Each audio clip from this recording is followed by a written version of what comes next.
Albert Pike est né en 1809 à Boston. Il étudia à Harvard et servit comme général de brigade dans l'armée confédérée. 33e degré des francs-maçons, grand commandeur souverain du rite écossais.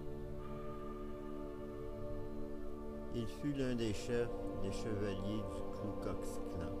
Il était juge suprême, et on l'accuse d'avoir été un sataniste et grand maître d'un groupe luciférien appelé l'Ordre du Palladium, qui aurait été créé en 1737 à Paris et qui se serait ensuite introduit dans le cœur même de la franc-maçonnerie. Mais son héritage le plus sinistre est d'avoir conçu le projet d'un nouvel ordre mondial, qui comprend 3 guerres mondiales et un seul gouvernement mondial. On pense qu'Albert Pike aurait été en relation étroite avec le révolutionnaire italien Giuseppe Mazzini, un franc-maçon du 33e degré qui devint chef des Illuminati en 1834 et qui, selon certaines sources, aurait créé la mafia dans les années 1860. Les théoriciens du complot maçonnique soutiennent qu'Albert Pike souhaitait faire se rencontrer Mazzini et 2 autres francs-maçons du 33e degré, l'anglais Lord Henry Palmerston et l'allemand Otto von Bismarck, pour créer au sein du rite palladien un groupe occulte qui chapeauterait en les unissant tous les groupes maçonniques. Les mêmes sources soutiennent encore que Pike écrivit une lettre à Mazzini en 1871 où il souligne sa vision de 3 guerres mondiales au terme desquelles il n'existerait qu'un seul gouvernement mondial.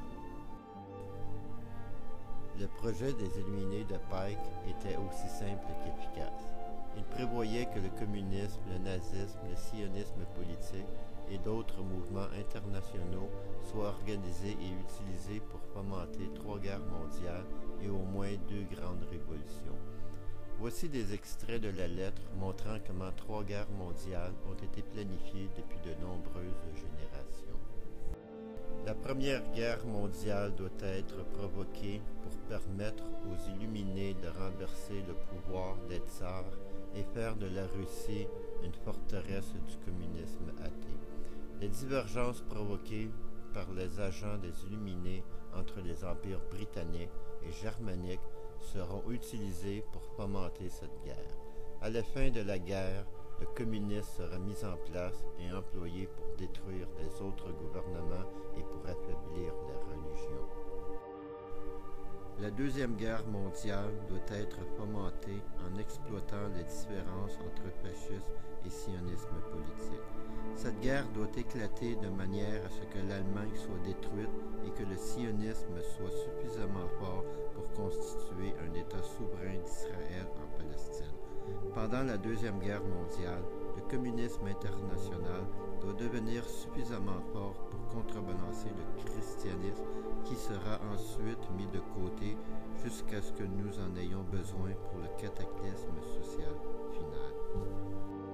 La Troisième Guerre mondiale doit être déclenchée en exploitant les différences provoquées par les agents des Illuminés entre les sionistes et les dirigeants du monde islamique. La guerre doit être menée de façon telle que l'islam et le sionisme se détruisent mutuellement. Nous déchaînerons les nihilistes et les athées et nous provoquerons un grand cataclysme social qui, dans toute son horreur, montrera clairement à toutes les nations l'effet de l'athéisme absolu, les origines de la sauvagerie et des bouleversements les plus sanglants.